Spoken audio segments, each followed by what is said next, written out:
Episode of the Empowerment Perspective Podcast. I go by the name of Demiso Josie alongside Spencer's here. Spencer's back in the building. How you doing, sir? I'm doing well. I saw the thing that you guys like me to keep like you back. We like pettiness. We bringing the petty back. The year of the petty. The year of the petty. I feel like we just did this. Yeah, how about that? Because I think we did just do this. Just some reflections on the mental health episode. What were your thoughts about that episode that we just did? I think that we definitely opened up some minds, and more importantly, we opened up some discussion topics for parents to have with their kids. Communication is always going to be the key. Even when you're going through therapy, one of the things that they really encourage is for you to talk, and you have to be transparent as much as possible. That's really the only way that we can start breaking down some of these issues that we have. We have to have open dialogue and discussions and come up with some real solutions. Yeah, definitely. Communication is the key. And like we said on the podcast, make sure you listen to your children because they're telling you stuff. They may not be telling you specifically, but, you know, their behaviors and things they're telling you, they're going to let you know what's going on. Absolutely. So behavior is a form of communication. So if you see them doing something, they're trying to communicate something to you. Yep. So in this particular podcast, I have some very, very special people in the building. As you guys know, I wrote a book called Life Music, and it's about my life, at least the way I saw it. Some of the things in there, they're the truth as far as I can see. I'm not saying that what I did was right and a lot of things I did was wrong, but it was a learning process for me to get that out there. And it was very therapeutic for me to release a lot of the stuff that's in the book. So that to me is like phase one. Phase two now is what we're doing now with the podcast. As you guys heard before, I had my dad on the podcast and we kind of went through the book so I can understand his perspective on some things, even though we already had those conversations off air, plenty of them. But that particular podcast was just about rebuilding relationships and learning to forgive and forget certain things. The scary part for me was felt like I was interviewing myself and stories that he told and things. And I was like, that's exactly what I did and things, and vice versa for him. So I thank you, Dad, for being on the podcast. I know it was therapeutic for you, but I'm also going through the process of having discussions with my wife about some of the stuff that's in the book and other things and other people. So this is just a healing process for me. But I wanted to get to a point to have this discussion with my mother, who's here in the building. Let's make some noise for Miss Alice Josie. Yes, welcome. How you doing, Mom? Thank you. I'm enjoying my 5 days off from retail. Oh, my goodness. Wow. How you get 5 days off of retail? Because I deserved it. You make your own schedule? No. You just take off. You just feel like no. They give me 5 days off. Did you give them a look? The car was there. I just give people a look, man, and things just fall in place with you. We're gonna get to that look in a minute because that look is vicious. But we also have I would like the person like to call my second mother in the building, Miss Carter. Make some noise for Miss Carter. Welcome. How you doing today? I'm doing excellent, and I am so enthused about being with you and your mother here today. Talking about the neighborhood, the ad. So, okay, Ms. Carter, I'm petty, so you can't leave me out. So you have to be enthused about that. Nice meeting you too. Yes, I'm petty, so can't leave me out.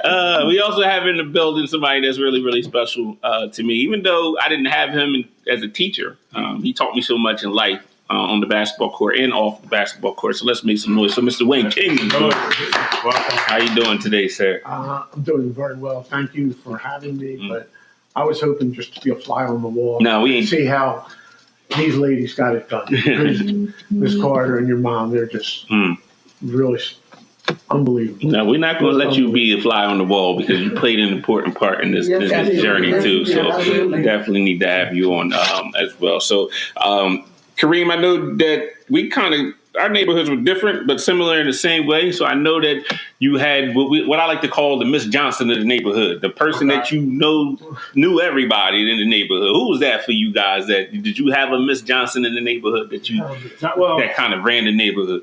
Ran the neighborhood? So in my neighborhood, there was about 40 families that lived on one city block. So there wasn't like one particular person. Because again, my mom was the one that made sure that the house stayed in order. So I never knew who that person was that would, dropping dimes on me and things I was doing.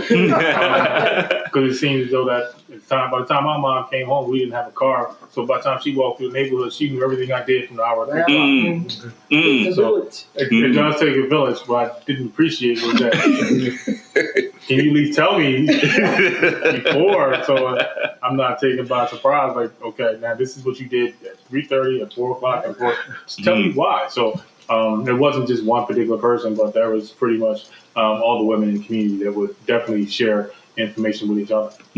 Bad Bad news will beat you home. Bad news gets you a beat. Bad beat twice. Yeah, absolutely. But I wanted to get into your initial responses or impression of the book. All three of you have read the book, and I'm sure you've got three different perspectives and takeaways from it. So whoever wants to jump in, just your initial interpretation or impression of the book. You can be honest. I'm not looking for accolades or anything. You tell me it was terrible, but it was great. Appreciate that too. So I'll start with you, Mom. Of course. I was apprehensive about reading the book because I knew what we went through on the Ave, whether it was Jackson or First Avenue. And I didn't want to relive that rawness. And initially, I picked it up. I put it down. I leafed through it. I perused it. And then on my first day off, with nothing else pressuring me to get done, I started reading it. There are things in there that I could question, but as you said, it's your perspective. I'm very proud of the fact that you wrote the book. And of course, I'm proud of all three of my sons, and you especially, because, I've always said that you had career ADHD. So it's just another one of those avenues that you have picked up. And I'm very proud of you for doing the book. And as you said, it's a healing process for you. And also, I got to thinking last night, let me start writing some words down to start my own book. Oh, no, nobody wants to hear my story. Go ahead. No, wait, no, but I'm putting my hands up in the air. I know you can't see it because, to be honest with you, there's people that I left out the book and didn't explore that much because I wanted that to happen. And you were in the book, but I didn't dig into our relationship because I wanted you to be able to tell. My brothers are not really in the book because I want them to tell their story. So to really understand what I went through and what we went through, you got to read everyone's story and put that in there. Even my wife, she's in there a big part of it because, we've been together since we were 13 years old. So it was kind of impossible to leave that out. And some of the things that I've learned and done involved her, but I didn't even tell her story. You know what I mean? So, and I don't know if she's going to write it, but I'm so glad that you said that. I hope that happens, that you get to write your perspective for yourself. Like I said, for me, I can't express how liberating it feels to just be like, all right, I regurgitated this thing and it's out there. I can care less how many people bought it and whatever, but if someone learns something from it, that's great. But for me, it was just like, all right, it's done. It's now. I really feel at peace with that process, but. I encourage you. I hope that happens. We'll see. The Geraldine sagas. Miss Carter, your impressions of the book. Me too. I really love the book. It was invigorating to read or to see how you as a boy, and even though I didn't know the background, most of the stuff that's in the book, I didn't know. But I know when you and your brothers came to my house that you felt comfortable. I had a house full of boys. My house was the place to be. And after I read your book and I saw what you went through, now I visualize back then you and your brothers coming to my house. Like I'm seeing that now. And now I know why. Not because you want to come visit and play with the boys or about my sons or whatever. But it was more than that. Right. And that's what I learned in that book. And it made me feel good to be a part of that now because I didn't know I was a part of that then. Right. That whole time, and I think I explored it in the book. It was like, it was our normal.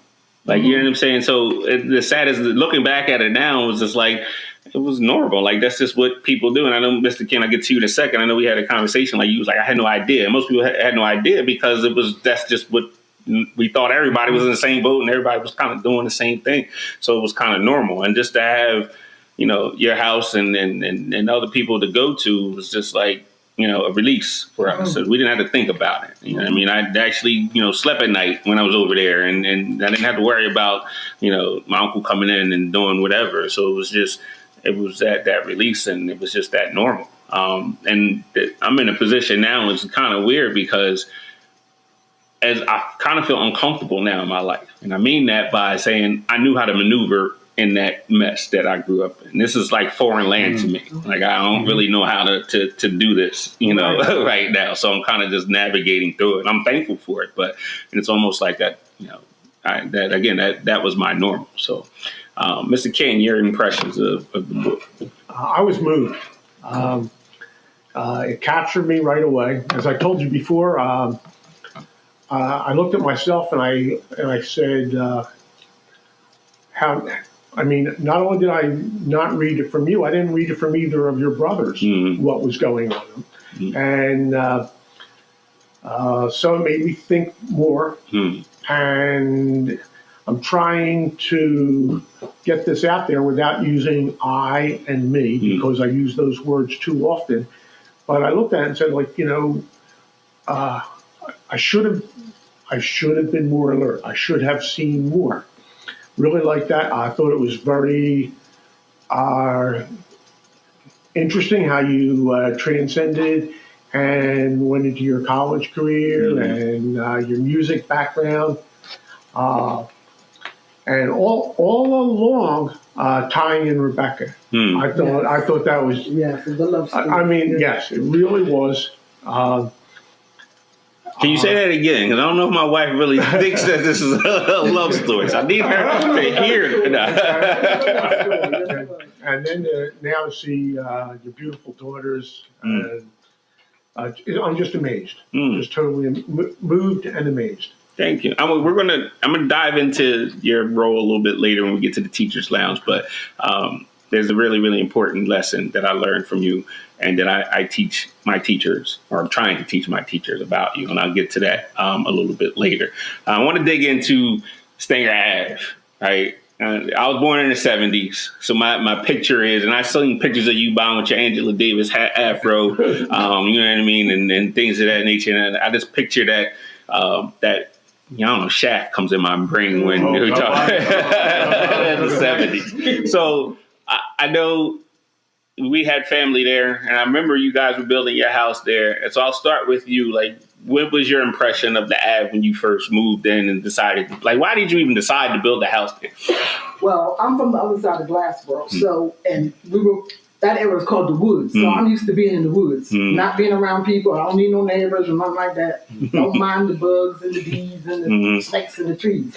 So I found I shopped around, and then I found this little corner right there with just trees on it. And it had a house that was a little distance away. If I needed help, I could run and go, get help. It was an abandoned house. And then family was right down the street. The rights were right down the street. So it was just the perfect corner. I went to the court, bought it off the township for $1,000, and I have a house. Wow. Can you buy something for $1,000 today? For the township. $1,000? Maybe a watch. A watch. But it was just perfect. It wasn't too far out the way because I'm a single mother of 2 kids. The main street, Stanger Avenue was right there. It was just perfect. So, Mom, describe the Stanger Avenue back in the 70s. Can I go back further than that? Oh, yeah. I grew up in the 50s where schools were still segregated. And the school that I attended was on Stanger Avenue. It had outside bathrooms. And being the type of person that I've become and was then, I'm keeping it clean. I know exactly where you go, but go ahead. I would run home to go to the bathroom because I was not using an outhouse. Back then, our doors weren't locked, so it was quite easy. I should have ran track in high school because I really was a very fast runner and I would make it back without the teacher sending somebody to look for me. As time went on and we integrated to Aura, the lawn school was still standing on Stanger Avenue, and mysteriously, a homeless person, so they said, was living in there and set it on fire. Now, that's not the story my father tells, but that's the story we were told at the Orr School. I was very proud to find out that my sons got the opportunity to play basketball at the Annex, which is on Stanger Avenue. What's the Annex? So the Annex was a playground, right? Annex, okay. Annex. So, Annex. but I wouldn't even call it a playground. It was just like a clear field. And at the time, they just put down like concrete and maybe 2 basketball hoops. So we would go out there, and when I say we played basketball, we played basketball. Shirts and skins. Talking about shoveling snow off the court, played basketball. And then you saw, Kareem, you heard my speech the other day, and we talked about our friends. We played not only as an outlet, but we supported each other in everything that we did. So, for example, Demetrius was the one that we knew that was going to go to, the NBA or whatever. Yeah. So it was like, in order to make you the best you can be, we're going to play every single day so that you can live your dream. I mean, we played wiffle ball in that field. We did everything. We was just outside all day until the street light came on. That's right. That's when your grandma called. How many kids are you talking about on the court? How many of us? I'm going to say anywhere between 12 to 15. But I realized that the Annex also was the place, if you had any basketball ability, that's the place you had to come play. Okay. So we had people from Glassboro, we had people from Paulsville, we had people from all over. It's also the place you can buy drugs and talk to girls and do everything else you need to do. So now, that was the spot. Because I come from a very, very congested area in Atlantic City. So the rule is that if you didn't have any game, I would say, because Rob Talley and Willie Glass was the guys back then. Mm-hmm. And even before then, I remember they were telling me stories about Pennsylvania Avenue when you had Will Chamber coming down for the summer. Mm-hmm. So you really had to be a ball player in order to get on the court. Mm-hmm. If not, then you're going to wait on the side forever. Yeah, that's exactly what happened with us. Like you better not lose either, because you're going to be sitting there for a long day. But go ahead, Mom. Continue. Sorry. So anyway, when I went away to college and had the twins and came back and settled in at my mom's while our house was being built on Jackson Avenue, the same old people were there, the Swansons, the Hardens, the Simmons, and they were still giving our kids the same love and attention as they gave myself when I was growing up. Now, love can be interpreted in different ways. Well, let's stop there for a second, because I want to understand how did that become that way? Like, was it out of a necessity, or was it just this what communities did back then? Because you don't see that nowadays. One of the things I struggle with now is that my kids don't have a community. They don't have that Miss Bowles Carter, Swanson, and they don't have that village. They don't have it. You know what I mean? So what created that atmosphere? A lot of it was faith-based because we knew each other from going to church and doing churches functions and things like that. But Mrs. Harden was a teacher. I had her. My brother had her. According to my brother, she flunked him. So he deserved it. And then we had at least 3 relatives that lived in the area. So you just couldn't escape it. I mean, Demiso couldn't run away from home because somebody in the next house going down the street on the phone. Where you going? Listen, I tried too. I'm gonna tell this story because my mom. I remember one time I was like, I'm out. I'm leaving. I'm done. My mom was like, you can go. She was like, you better take. Only thing you can take what you bought. I got to thinking. I was like, it's cold outside. I'm gonna sit right. I'm gonna sit down right now. No food. But then we ended up getting a dog, Bruce, and Bruce would tell on him. Bruce, wait a minute, you could talk to the dog? Oh yeah, Bruce was a talking dog. Their mother's a superhero. I would come home from working at Columbia Records, and my mom would say, "Where are the boys?" She said, Sony, "I don't know." Changed from Columbia, then went to Sony. They worked in the same place. I wonder if they can give me a record deal.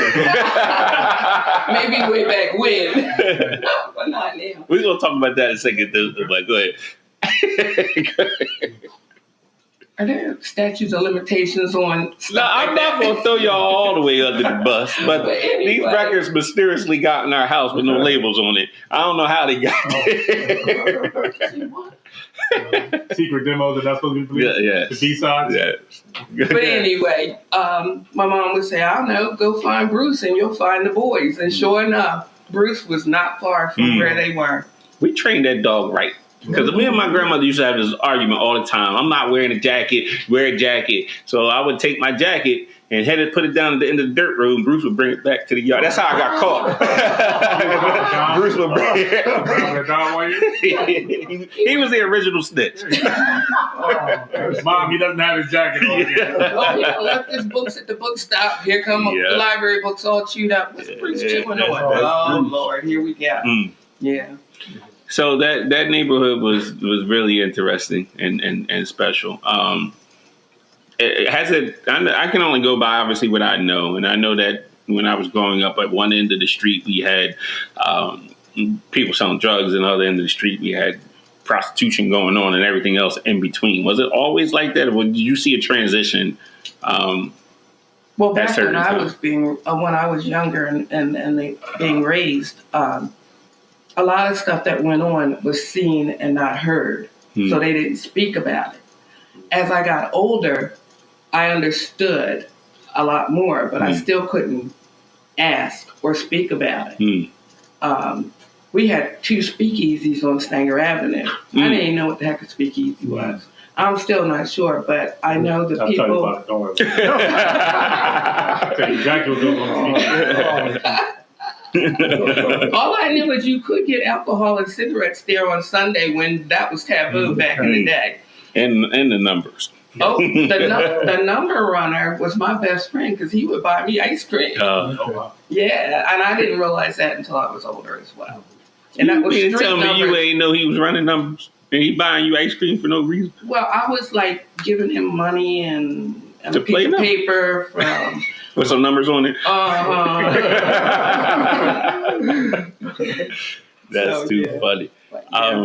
Let's stay back in the day. Let's talk about the music because the book is called Life Music. So what was the music you guys were listening to back then? I have a question. Oh, go ahead. Okay, go. Being so that I'm from Atlantic City, have you guys ever come down to Club Harlem?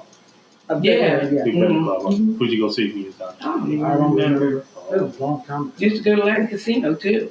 You go see them? Gambling's in your blood, huh? Latin Casino was That's not. Cherry Hill. It's Cherry Hill. It's not. I thought you said I used to go to the casino. That's why That's what it Oh, I sounded did like. that too. We're going to get to that too because I got some questions about the whip and all this other stuff that y'all used to talk about. We can get to that in a minute, but 'cause I don't know. I don't know what that is. So the music back then, what was? Oh, I could go for Isley Brothers, James Brown, Earth, Wind and Fire, Earth, Wind and anything Fire, Motown. Jeffrey Osborne, Bobby Humphrey. This is getting a little bit deep. Jazz, fusion.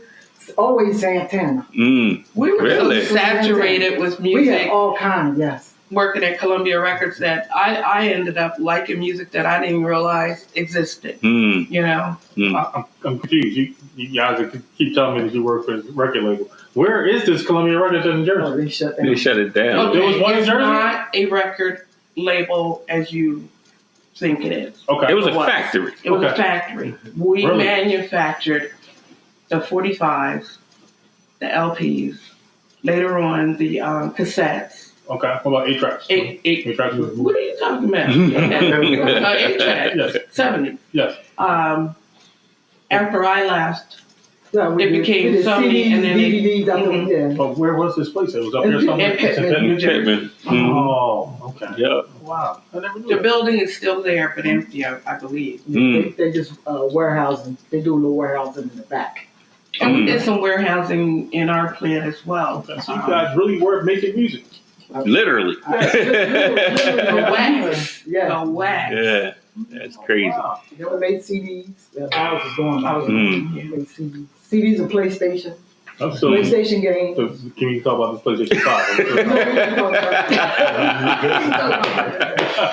So the moment I fell in love with music came from, I remember you used to clean the house. Oh, And you used to just blast Turn it up. Motown. Turn it up. And guess what I do with my kids? What do we do today? Turn it up.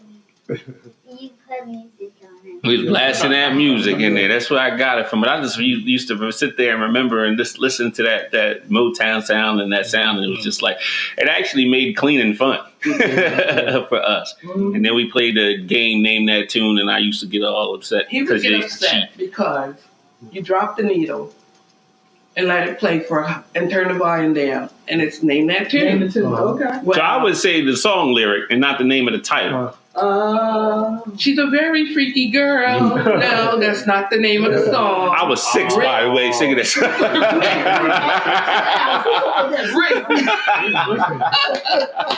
I'll say this: if he came to my school right now and he saw about this freaky girl, listen, we got to call you. I'm getting in trouble. Absolutely, I am getting in trouble. So I don't know, the ad for me was just a special place, just in terms of, everyone that was around and just the music and the whole scene.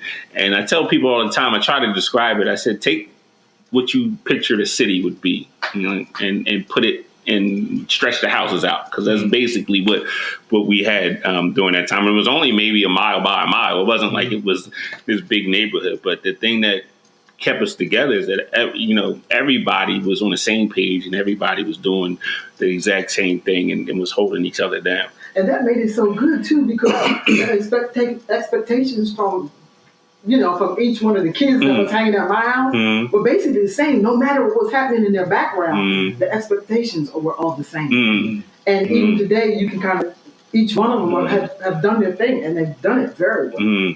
I tell you what did it too was that we didn't want to let you guys down.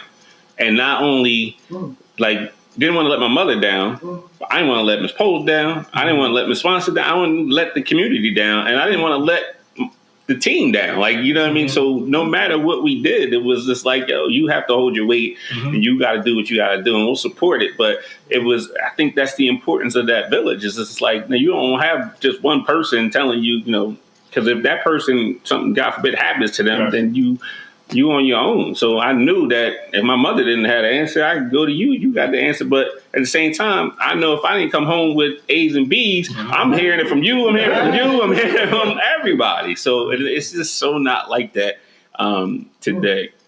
You would be in so much trouble with Paris school.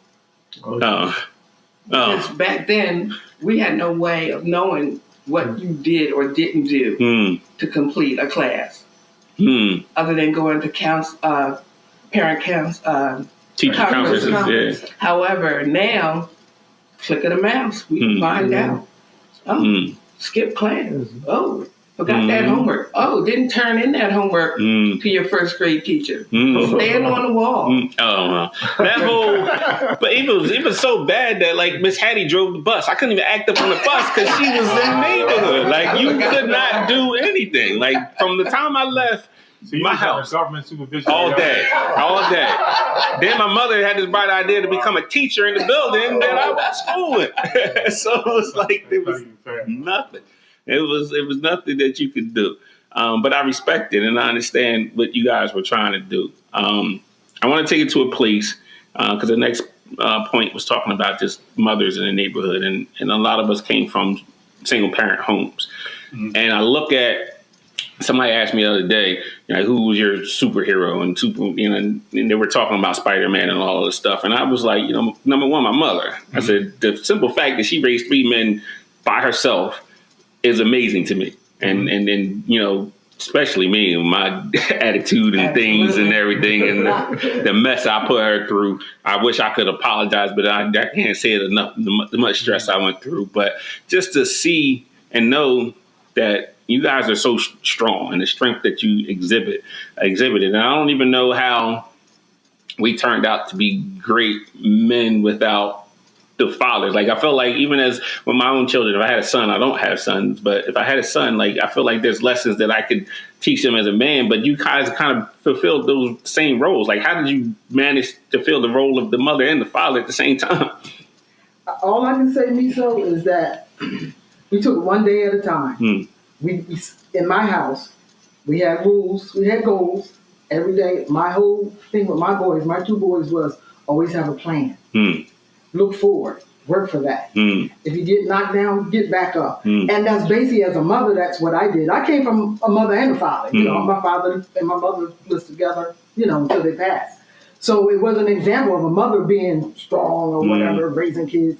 It was just that I came from a family that had a background that believed in doing right, believed in Christ first of all. Because I was on my knees a lot of times. Believe that a lot of times, and still is.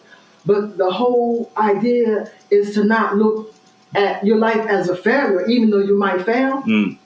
But to learn from that and go. Learn from that and grow. And keep going. And most of the time, I didn't even think about it, to be honest with you. Just did what I had to do. Pretty much we just dealt with it day to day. And like Linda, I had a 2-parent household until my father died when I was a senior in high school. But we were the Isley and Harriets of Stanger Ave. I mean, we went on vacation. We did things that they were bougie. It's okay. It's all right. I didn't understand that there was another side to living any other way than being raised with a mother and a father until my father died, and then it was just my mother who was not necessarily capable of running a household as I would think, because my dad was the patriarch and he took care of everything. But one of the things that I often talked about with other people was that I used my brother, Demiso's uncle, as an example of how not to be when you get older. Yes. This is what I don't want you to do. I don't care what else you do in life. Don't end up being like this, you know. And the same way with my ex-husband, Warren. Don't do this to your kids, you know. So these are two prime negative examples that, you know, I kept saying, oh, do you want to really be like that? But you can use them for the good, and you use them for the good. And that's what when I give my speeches and everything, Mr. King, you heard me do my one speech, but that's just the essence of what I talk about is that I actually, in the book, and I talked to my father, I said, actually, thank you for not being a part of my life. And I said, because, and, you know, he thought it was, you know, me thanking him for the apology part, but you weren't there, but your absence taught me how to be a father. So, and, you know, I look at my uncle and I said, you know, you don't have an education. I said, that must be the key. You know what I mean? So that lesson that you taught, you may, even though I may have not showed it because I was doing whatever, it resonated and stuck in my head. And it was just like, all right, so not only that, but the other side of that is when it's time for me to get married, you guys are the examples that I wanted my wife to be like. You know what I'm saying? So, you know, for the simple fact that say if I screwed up, I know my kids are going to be right. Okay. They would be. I know they're going to be okay. So when I look at my wife, Rebecca, there's I see a little bit of all y'all in her, which is one of the reasons I gravitated to her and continue to. But that, in the empowerment perspective, is about looking at life, you know, the downs of life and flipping it and using it as a source of motivation and the reason why I succeeded and not the reason why I failed. Because it's really easy for me to be like, you know what, this happened to me. I'm supposed to be right. And especially being a young black male in today's society, I'm supposed to be dead in jail. And I can write that. Everyone did that. That's easy. So I need to flip it around and do it. But that's the lesson that you guys taught and continue to teach for us. So I'll start with you. The moment that you have two twin boys, and then here I come, third child. Okay, first of all, you misquoted me in the book. Wow, how so? You've never heard me say a curse word in my life.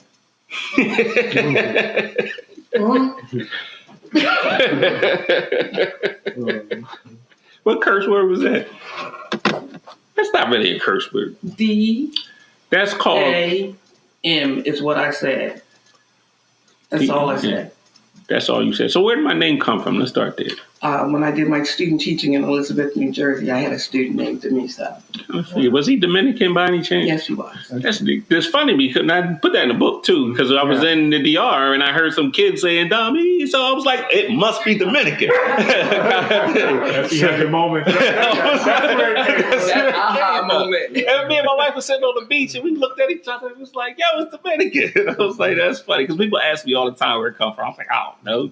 And that's where the story came from. Was my mother Thought it was a girl because you used to tell me all the time, I want a girl, and then here I come, and you was like, damn.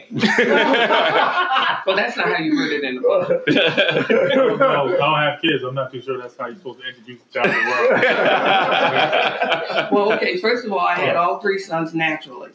I can say whatever I wanted to say. Is it an epidural that people get? No, I did not back in the day. There was no epidural? Oh, well. Ripple. C-section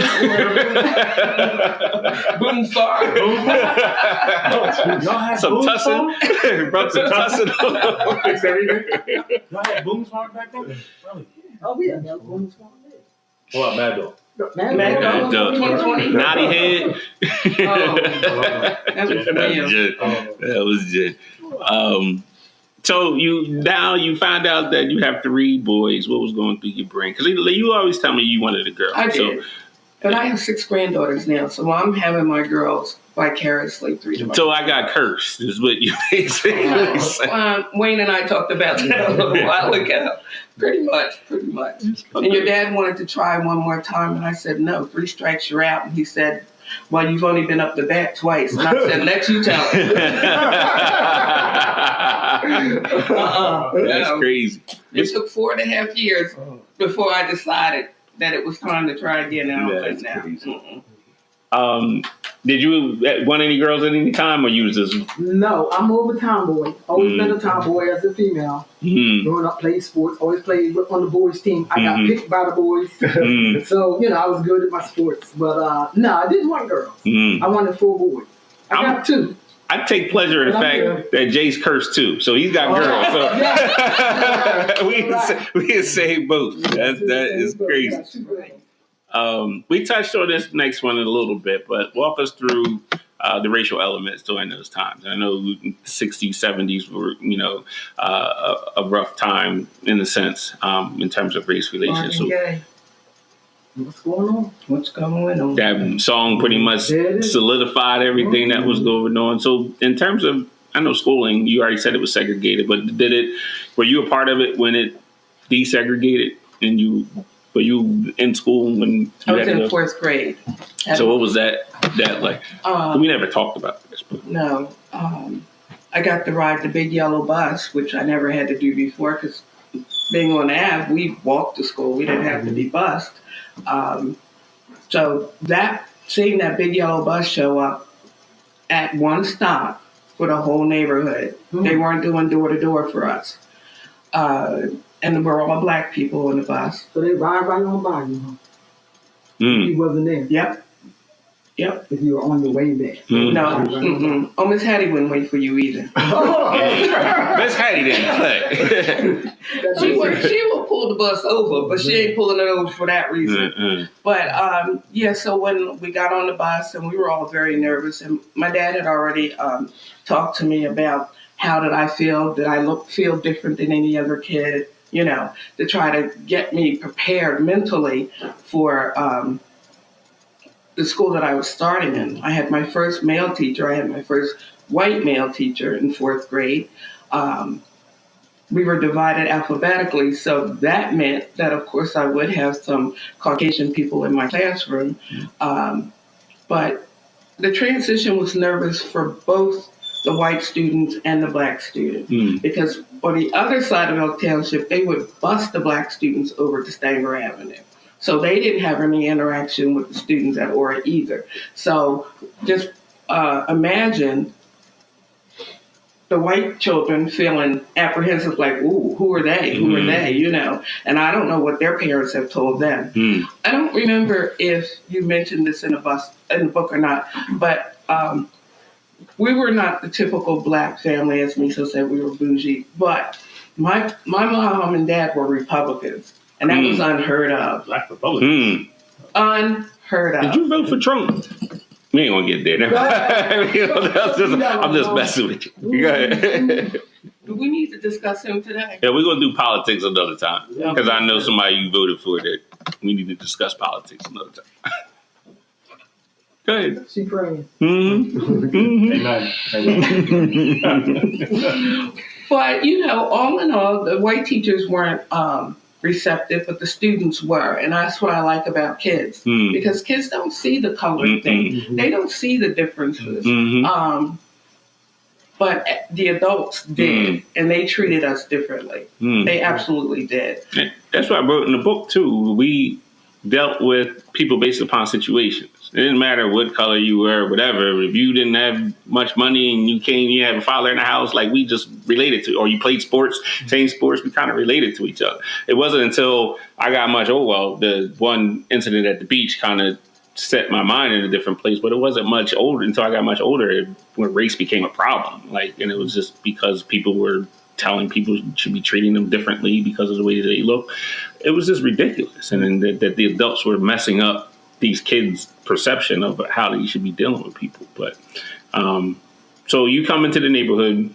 Did you experience any of those elements when you came in, or? Well, really, I'm from Glassboro. Didn't know too much about this side, the Stanger Avenue side. As a child, my older sister were 11 months apart. She went to Ellsworth School in Glassboro, and that was the black school in Glassboro. I had to take a test. It was in between having integration. I took a test. I passed the test. I ended up at college, at Glassboro State College.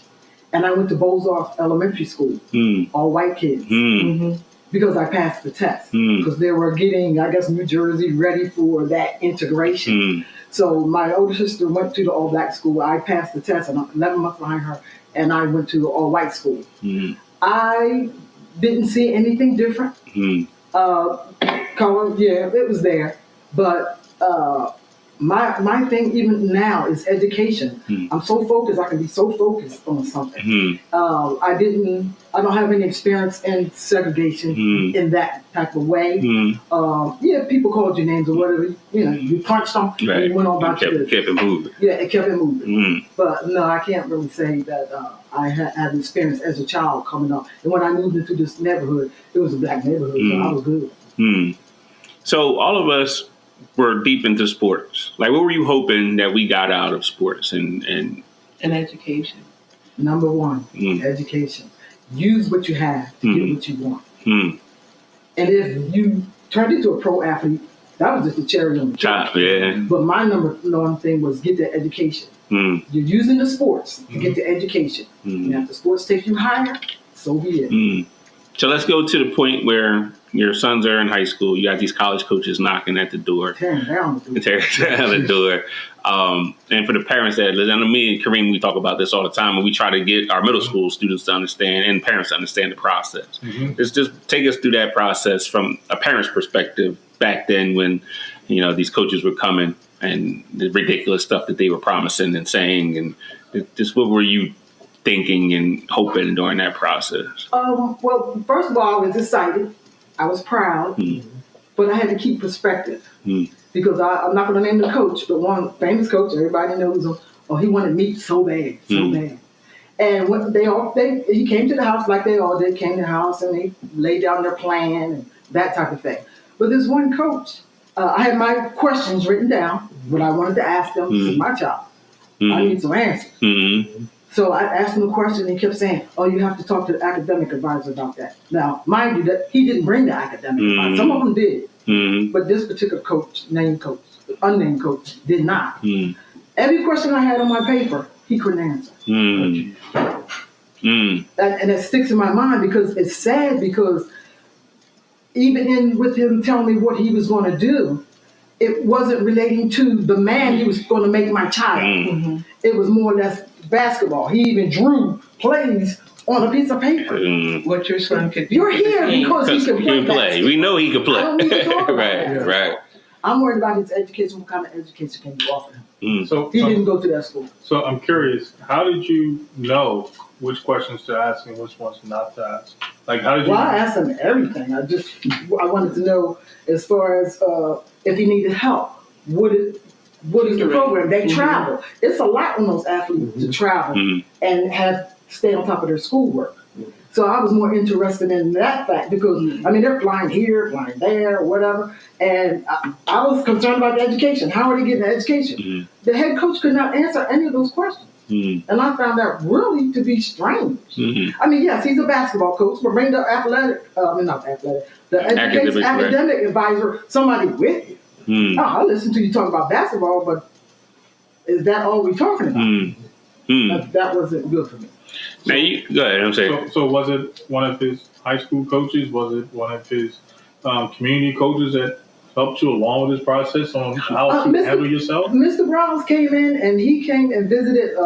We had so many coaches college coaches come to the house. Mr. Brown. He was Mr. a head basketball, high school basketball. High school basketball coach. He was fantastic. Okay. He would come in and he's sitting, he had these questions too. And with this one particular coach, because the rest of them really brought somebody with them that answer.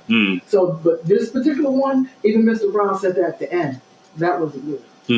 Basically, he knew I wasn't happy with the conversation. Oh, it was fantastic having this big name coach at my house, sitting at my table. Right. That type of thing. And it was fantastic having him there. Right. But I'm a mother. Right. My child comes first. So, Mom, you were in a little different boat because you had twins going through it at the same time. Now, walk us through that process because they both had different interests. They had both different schools coming at them. And I know that there was some sibling rivalry going on there as well. So, walk us through that process, please. How do I approach this? I guess approach it from the angle of what would you expect and hoping to get out of the decision that they made? First of all,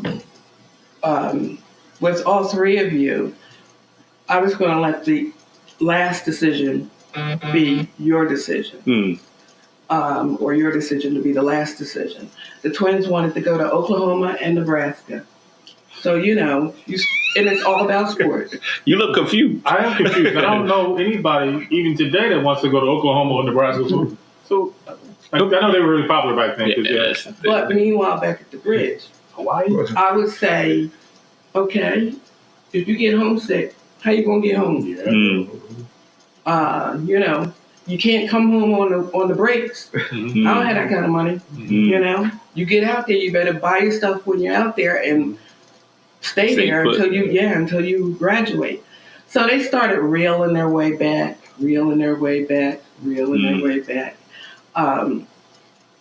Yes, there was competition. Rashawn could care less whether he played sports or not. And he excelled at it. And he excelled academically, almost effortless. And of course, Jamil had to work at it. Jamil loves playing sports. And I almost wish the two had been reversed, but it didn't work out that way. Jamil played sports for 4 years for Westchester. Really good school, too. I like Westchester. Yeah, I like the drive. Rashawn played 1 year at the University of Penn because they recruited him, offered him scholarships, which worked out financially good for me because then I only had to concentrate on helping Jamil with his financial needs as opposed to Rashawn. I think I only paid like $500 out of my pocket for Rashawn to go to Penn for 4 years. 4 years? However, getting on that point about Rashawn, his high school coach, who will remain nameless, and I won't even say the sport, Rashawn was getting these letters. Jamil was getting letters too. But Mr. Isles would make sure that Jamil would see his letters. Rashawn never saw any letters. And then his high school coach would say, you don't really want to go to the Ivy League school, do you? Yeah. This is a coach teacher who taught when I was in high school. So I knew his mindset right then that it wasn't going to be good. Okay. I don't want you to dig too deep because we won't get into that in the documentary. Unfortunately, there's going to be a lot of untold truths that are going to be out there from our perspective because we experienced those things of not getting letters or saying that you're not good enough to do this X, Y, and Z. So that's coming. I'm going to just cut you off a little bit from going deep there. So I won't let that out the bag yet. But the way that Rashawn got recruited was by the University of Penn and the other Ivies was because of a coach, Gloucester Catholic, a white coach. And he told the Penn coach, look, you got to look at this guy from Delsey. He's really good, blah, blah, blah. So that coach approached the Penn coach, and the Penn coach approached us. So for all the parents out there, you got kids that are playing, you need to tell your son or daughter that you never know who's watching. Here's a coach against, my brother played against a team, and the coach was like, you need to recruit that guy. Wow. So that, instead of Now, Demisa was a whole nother ball. we ain't gotta go there. We ain't gotta go there. So let's just. So I find it to be amazing that you guys knew exactly how to handle yourself, because when the coaches were calling my house, my parents didn't know what to do. So not tell everybody, my dad only had an 8th grade education. My mom graduated high school, had some junior college experience, but they didn't know what to do. And this recruiting process it can become very overwhelming for a parent that don't know what to do. And when you don't have coaches that's going to guide them along the way, which questions to ask, which questions not to ask, how many visitations they can have, when is it okay to talk to a coach? Can my son talk to a coach? So now what happens, that take a huge, that takes a lot on a player who don't even know whether or not if he's getting recruited. So even during the recruiting process, and my dad didn't tell me this until years later, that there were plenty of coaches that were calling the house, but he didn't want to tell me. Oh. So now what happens is that I'm playing baseball, and I'm like, man, I'm putting up tremendous numbers, and nobody wants me? Nobody's taking a look at me? I think one of the biggest things that I got, at least from listening to them, is that they knew what they wanted their sons to go through, what type of program in terms of them being a men. And that had nothing to do with, the sport itself. So they were grounded in that. And then they probably already had that since they were babies. Like, this is what my expectations are. And if you ain't meeting these expectations, a lot of these parents don't have that. Today's parents, they don't even know what they want out of their, for their kids. So when you get these college coaches coming, they don't know the questions to ask them because they don't have that. And we'll get to value systems in a minute, but they don't have that vision of this is what my kid is supposed to be doing. So that's a big piece of it too. So know what you want from out of your kids' college experience, even though it's their decision at the end of the day. But you're still the parent. You got to guide them in a direction that's going to be beneficial to them. Because like you said, Demetrius probably could have went anywhere in the world. You know what I mean? But you have to, and Jay, you have to make sure that it's right for them. And it goes back to our podcast before, knowing your child and knowing them. You know what I mean? I'm sure you can talk about this with me. You can't put me on just any college campus because the type of personality that I have. You can't just put me on any college campus.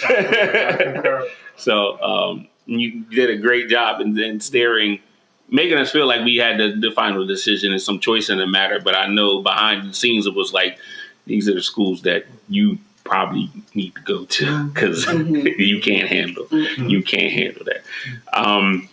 I do want to touch on addiction because it is a big part of the book and is a big part of the stuff that was going on in our family, especially with the uncle and things. And with my father, and I'm talk specific. If I'm going too deep, you can cut me off and say we ain't gonna talk about that. But the situation with my dad and him being addicted, like how were you handling that and processing that during that time? I would try to be just the opposite. He smoked, he drank, he smoked cigarettes. I did none of those things until after he left the second time. But while we were together, it was like I needed to be that person to balance things out, Just like I said, I never said a curse word, Misa. I'm not buying it. I'm not buying that. I'm sure I heard you say a couple of them. No. Specifically that one, but good. Wasn't that on Good Times? Yes. Yeah, that's where you get. That's where Good Times got it from. you dropped the plate and was like, damn. Why every black family know that? That scene. I don't know why we even refer back to lines in the movies and on shows. We will get to that part in a second too. We're gonna have some fun here. But no, for the most part, that's how I dealt with it. I tried to be the balance. I got you. Makes sense to me. Mr. K, I'm going to bring you in here now because we're now at the point, I guess, of the story where, for me, sports was an outlet. So I used all my pent-up frustrations and animosity, and I kind of just put it on the court. and as best I could. But the lesson that you taught me, and I remember to this day that you pulled me to the side, a couple of them, but the one was that you was like, you need to play the game like no one can beat you. And my defensive mentality was that no one's going to get past me. And then you told me that, and you kept drilling that in my head, like, this guy is not better than you, and you need to go out there and beat them.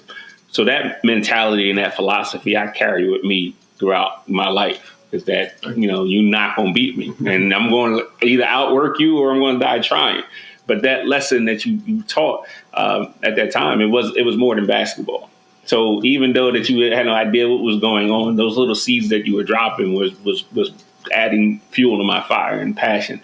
And then you became one of those people that I didn't want to let that on the court and off the court. So as I said it to the mothers here, but you were also that. The other piece was, and the piece that I was trying to get my educators to understand was, you were one of the very few people, and I think we had this discussion, that was willing to meet me outside of your comfort zone, outside of your box. And by that I mean, and we talked about at the end of practice, you would keep the gym open, and If you wanted to try, I was going to stay. right. So I'm sitting there, I'm talking, trying to dunk, and coach is like getting ready to turn the lights out, and Mr. King was like, no, keep going until you got it. And the point where I was in my life, and I'll just be an open book here, like, I didn't trust a lot of white people at that particular time. And it stemmed from that incident in the beach, and then me trying to find myself. But then I was like, here's a person that's willing to step outside what I think, your comfort zone, and not trying to put me in this box, and was willing to meet me out there. And it created such a situation. I was willing to go through a brick wall for you. And I don't think a lot of teachers do that. So I kind of used that story in the beginning of the school year, that try to get my teachers to understand that you don't know what these kids are going through. So I put this picture up, and Kareem was there, and put this picture up of myself in the yearbook, and I had a book bag on. And I remember a teacher asking me, what was in that book bag. And I lied, I said it was books and stuff, but I had in there was actually clothes. And I would carry clothes and shoes all the time because I didn't know if I had to run at night. And I would sleep with my shoes on because I didn't know if I had to run at night. So, but the interest that you played in my life kind of took me outside and said it's okay for me to be outside here and then do those things. So those lessons that you gave me was so powerful and influential, and you probably didn't have no idea. So talk about your impressions of the kids from Stanger Avenue. They were all respectful. They all wanted to be coached. The ones that I had in math class, they all wanted to learn. I told you before, I wish I would have had you in math class. I shouldn't be using the I again, but I thought I was a better teacher than a coach. And I was lucky enough to have the twins and Jay and me, and I tried to give the same message that, just try. If I were teaching in your school now, you would probably be mad at me because I always had the policy that you were allowed to retest. If you failed, that's okay. You come back and you keep testing until you can pass it. You can get it. Yeah. And, then the administrators and fellow teachers would say, well, you're going to get played. Well, so what? So what? You get played a couple of times. I'd rather the message of persistence. There. But Stanger Avenue, those, you talk to the Swansons and the Simmonses and the Poles and the Josies, and they're just, they treat me like I'm somebody. The respect. They treat me. When you deserve it. They treat me like I'm family. They just. Whatever. Treat me nice. That's the thing about the way we grew up. Once you were in, you were in. Like, once you were in that circle, you were in the circle. You were part of the family. Like, we were very guarded and protective of it. So it was just that those that were willing to be in the family were in the family, and you were one of those people that were willing to be in the family. And you can see that when Thaman left here, it was like, I didn't tell him you were coming, so he was just like, wow.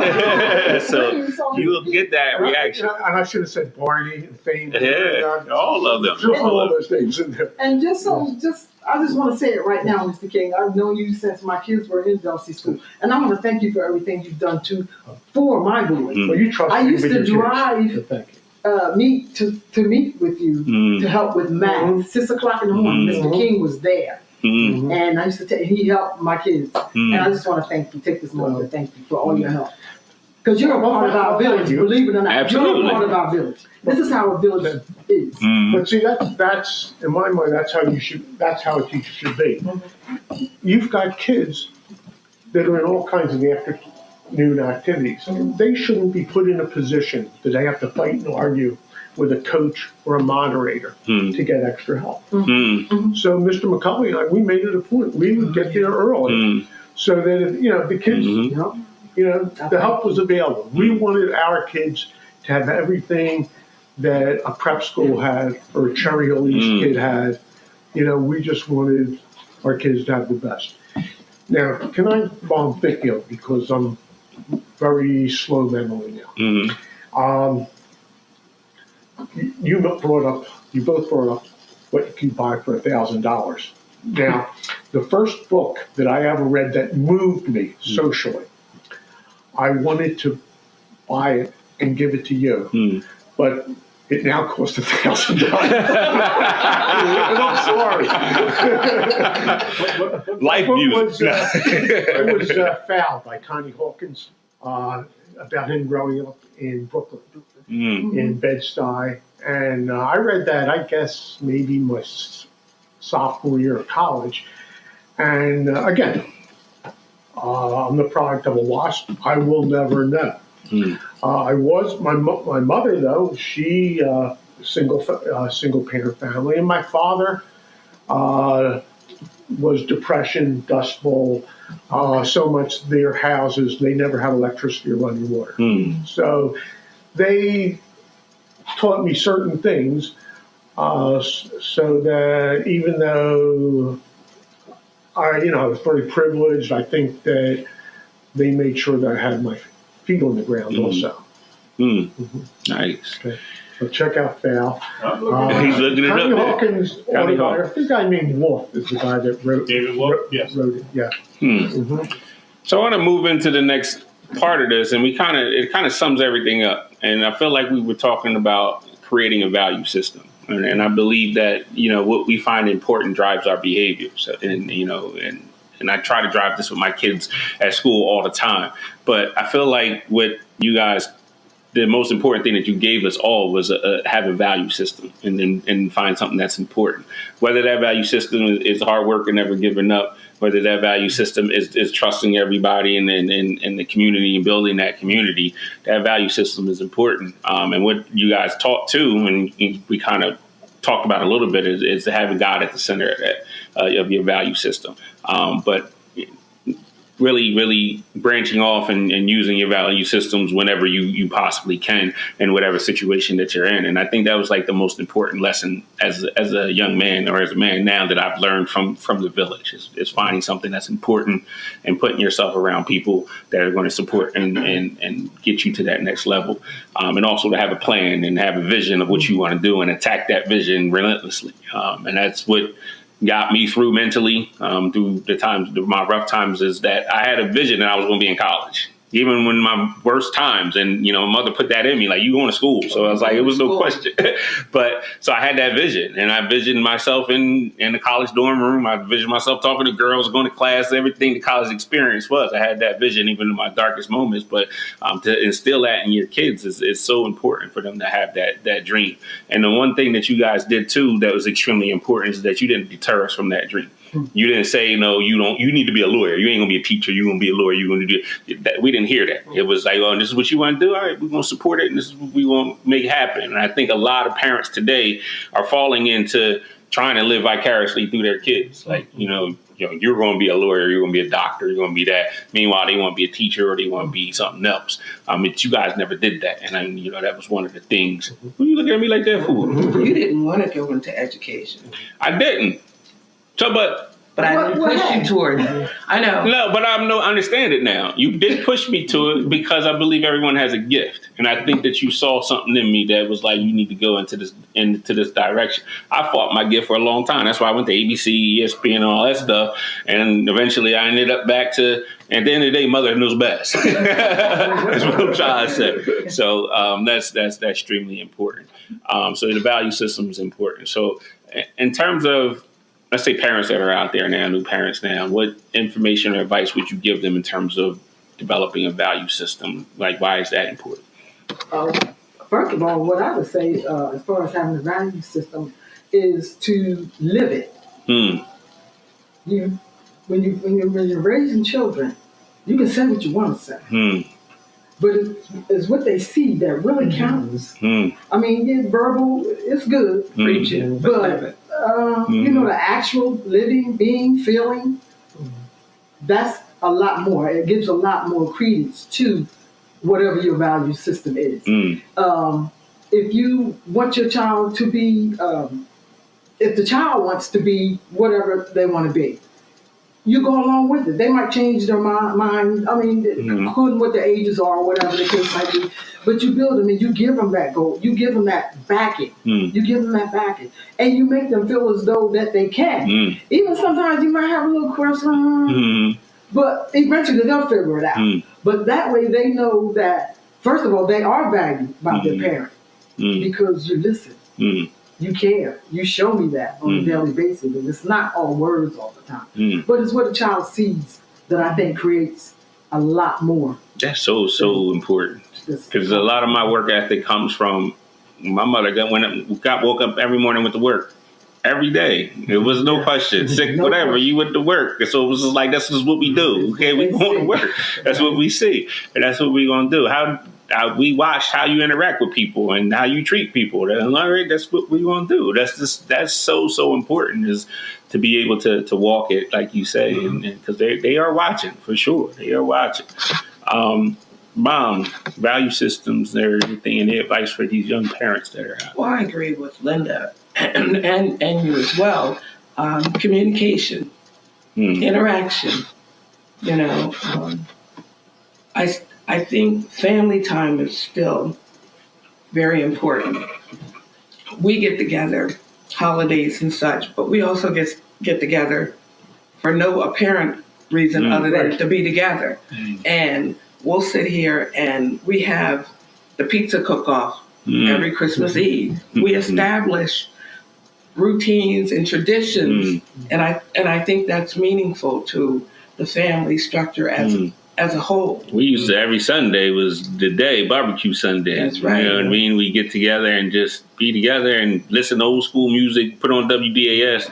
And then when they start, went off they start going too far with all that. They went Butterball went a little too deep. And I was like, it's time to go now. You know what I mean? We started with Mary J. Now you Fat Jelly Roll, whatever, somebody. you went too far. It's time to pack up and go home. But that's another thing too, and in terms of the empowerment perspective of flipping things. Like, we grew up in a house where you ate and did what you had to do in a hurry because you didn't know which way the wind was going to blow. Okay. So now I was like, you know what, my family, we ain't doing that. We want to sit down, we're going to have dinner, electronic devices is off, we sit down, we talk. And even if it's 15, 20 minutes, whatever, we sit down and talk. Jaden, yes, you got to eat your broccoli. We go through that whole process and everything. But that family time is so important. And I think that our family, even our extended family, the cool thing about us is that I may not see Jay or meet for years, and then when we see each other again, we pick right like it was yesterday. Like, I feel like, we was just so at the annex playing ball like it was like yesterday. Damon, I didn't see him in a while. I came in, it is what it is, and I think that atmosphere comes from what you guys established. So as a, I guess, representative of that crew, I would thank you both for what you guys have done. I can't thank you enough. And what you've created is something special. And you know you guys were fantastic. Yeah. I had like 10, 15 guys at my house almost every day. And even Marvin told me to tell you, he said when he first met me, because y'all was always around, and I told him I had 2 kids when I met him. Right? He was like, it took him a long time to figure out who to He's like, it took him a long time. He would say to himself, she keeps saying she got 2 kids. All these bites and everything. It took him a while. He told me it's too funny. It's too funny. He didn't know who me, Jay, me, Rob, Bill, Daniel, Earl. That is hilarious. Oh man, that is too funny. So we're gonna move into have a little bit of fun here on our show. So we're gonna go movie based here. What was the last movie that you saw that got you crying? That got you choked up? Hidden Figures. Ooh, let's go there. Let's go there. Now, when you seen the young lady running to the restroom, mind you, what you did, that's the thought I had. Yes, she was sprinting the clothes. She was in the rain. Yes, Yeah, that was you. That was me. Did they take that from you? You still that idea from you? You in a lot of movies and TV shows. You went from Good Times to Probably make music. Absolutely. Right. The interesting thing about that movie I found, I watched it with my daughters finally, and Simone is here. And the interesting thing, the takeaway that they had was the disrespect towards women. It wasn't anything about race. It was about women. And I was like, yeah, that, and I didn't even think about that when I was watching it. And I was like, yo, that is some powerful stuff. So what made you cry in Hidden Figures? Mainly the fact that I was unaware of that taking place during my time. I mean, it was the 50s. Yes. I was born in the 50s. The only thing I knew about the space program was Florida, Cape Canaveral. Who knew that who knew we had something even closer? And then all the interactions with the women and the men and how they treated us. And the whole dynamic of the movie. But I was very moved and impressed by how well it was done as well. Miss Carter. You know, I'm thinking, she said Hidden Figures, and I can't get it out of my mind. Because I was born 56, so I'm a little young in the house. You're a young buck. I'm a little young in the house. But it's just incredible, and I kind of related to today. It's incredible how people can think that they're better than somebody else or another people just because of the color of their skin. That drives me crazy. It actually drives me crazy that just because of that, they think they're better. I mean, you got your good and your bad and all kind of people, so I'm not talking about white people or whatever. I'm just talking about overall. And when you look at Hidden Figures, that's all it was about, was skin color. Because they can't even say we were stupid because they were smart. Oh my goodness. Because them women were smart, very intelligent. So what was the problem? Their skin color. I'm still trying to wrap my mind around why there's so much over disrespect towards women in general. Because you guys have always been the backbone not only of the homes that you guys have created, but also the backbone of this nation. So I can't fathom how someone can have a mother that has brought you up and raised you to be a loving person for you to become a grown man and then be disrespectful to a woman. Like I can't fathom that. Well, I mean, it's society that we live in, and the fact that you have to have a winner and a loser, and society is telling you that the man is supposed to be the superior being and all this other stuff. So when a man feels inadequate, I got to step on somebody else to get to that point. And you my target. You know, the easiest one in his brain is I'm going to step on these women and disrespect these women so that I can feel like I'm a man and have that. I hate when people say, "Well, I'm a man. I can't stand that free." It doesn't make any sense to me. So, but how do you come home to your wife after you said all these things about other people's women and face your wife and say, "I'm better than you. Make me something to eat." So I'd be afraid to eat. I really would. I'd be afraid to eat. You might find that rabbit boiling on the stove. Mr. King, any movie that got you choked up? I can only remember crying in the movie one time. Mm. And you'll relate to this very well.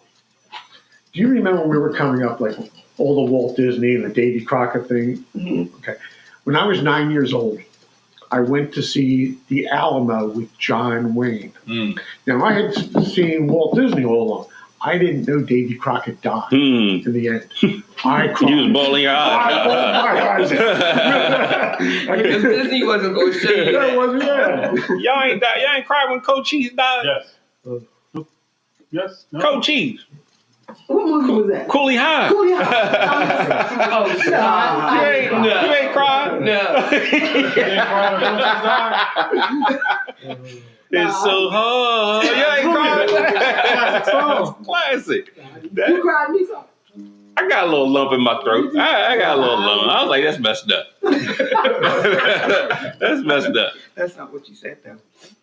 No, you the one that cursed, not me. We established. I was just joking. You're right. I didn't say that. I'm censoring myself right now. Music. Who's the top 3 artists that you got in your playlist right now? Who are you listening to? Earth, Wind, and Fire. Reasons. The reasons. Actually, no. No? September. Do you? I was listening to that coming over here. You was jamming, huh? And then, of course, y'all know I love the Whispers. Listen, you know how I feel about that. I ain't got nothing. I have no words for you, Lisa. Yeah. Neither did they. Go ahead and say it. Don't. So the story goes this way, right? So they on the Parkway, in Philadelphia, they had these concert series. So we go out there. My mom was a big Whispers fan. I gotta go see my Whispers. They get on, they jamming, they doing their little 2-step spinning around. The music shuts off, and they was lip syncing the whole entire time. I said I lost respect for the Whispers. Lost respect. It wasn't even like you were so obvious that they were lip syncing. I said, you know, I lost respect for them. So. That is good. You guys didn't like the Commodores at all? Oh, yeah. Oh yeah, the Commodores. You got a personal issue with the Commodores. No, that's what I had to do my homework to. I come home and he's playing the Commodores. I have a project, he's playing the Commodores. My dad loves music, so he loves the Commodores. You guys didn't mention Al Green either. Oh, I would think that you like guys, a lot of them. I'm not an Al Green I fan. think that you get a little angry, you cooking breakfast. And, You ever think about throwing hot grits on some? You don't have to answer that question because I know you did. The statute's limitations. So Mr. King, who you listening to? I'm stuck in the 60s. Okay. And I'm wrong. Tops and temps. Okay. Okay. They're my top 2. Anything else would be a throw-in. no Genesis? Well, you asked me about the 70s, and to me, that's a blur. I see in a history book that it happened, but I'm not sure. Interesting. Very interesting. One more thing before we wrap up. We all see the Titanic before, right? You know where I'm going. Last scene. Oh yeah. They floating in the water. There's a board, and the girl's on the board, and the guy's in the water. Do you think it was petty of her not to share the board with the guy? Like, why didn't both of them just kind of? They both could have survived. They both could have lived. Could have been a really good ending. Do you think it was petty of her to not share that board? Petty, he's talking to you. No, we've had this discussion. It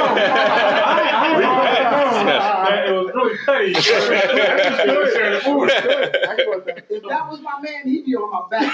I had enough to I respect that. I like that. Still waiting on the answer.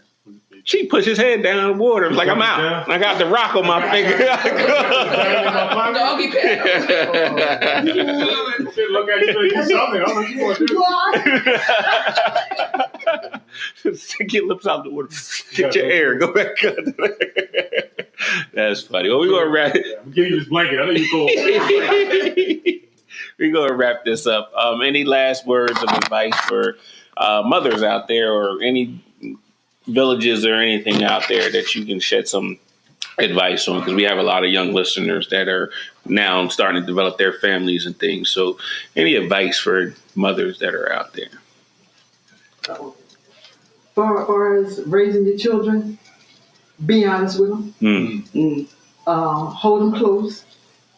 And let them know that they're loved, because you never know what they're going through. Like, and I'm relating this as a mother to you, Miso, because like I said, I never knew you was going through what you were going through. You was just another one of those kids just hanging out, and I feel as though I don't know if it would have made any difference if I would have been different to you, if I'd known or not, but you never know. You never know. Alice, Geraldine, It was Alice. Gerald. I'm letting all the names out right now. I'm going to invoke my Fifth Amendment. We don't do that here on the show One. because the rules of life and society don't apply here. About that. Any advice? Like Linda said, show love, communicate, stay in touch, regardless of how old they become. 41. She threw me. When you reach out and send a text, just text back. That's all. You don't have to have a conversation.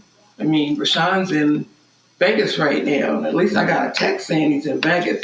Now I don't want to hear that he's in Bangkok or anything. You can tell me that when you get back home. But and whatever you do, don't enable your child. I really think that was part of my mother's problem with my brother.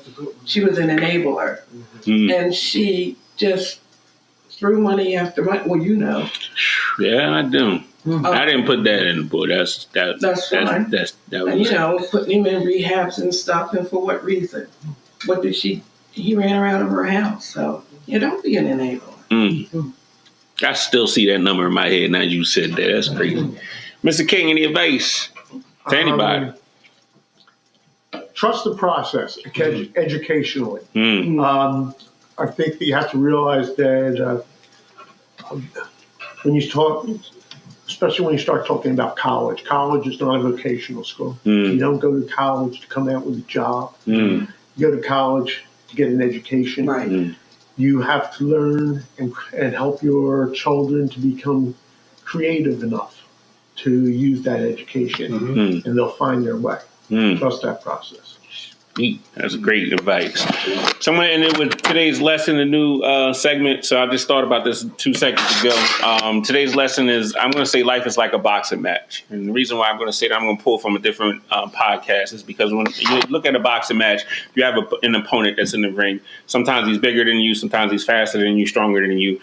Then you go back to your corner. You got some coaches that are telling you how to navigate. And then you had a crowd, hopefully, that's behind you. So when we talk about a village and we talk about life, you're really a boxer in that ring. Sometimes you're going to go against opponent. My advice would be that your opponent should be smarter than you and that want to work harder than you. Your job is then to beat them.